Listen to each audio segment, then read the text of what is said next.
বর্তমানে বাংলাদেশের ভিতরে একটি আতঙ্কের নাম হচ্ছে রাসেলস ভাইপার।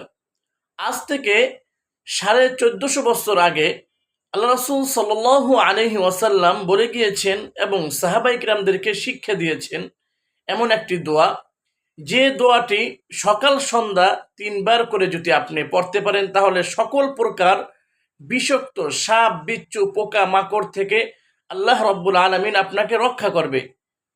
দোয়াটি হচ্ছে আউযু বিকা লিমাতিল্লাহি তাম্মাতি মিন শাররি মা খলাক। আমি দোয়াটি আবারও বলছি, আউযু বিকা লিমাতিল্লাহি তাম্মাতি মিন শাররি মা খলাক।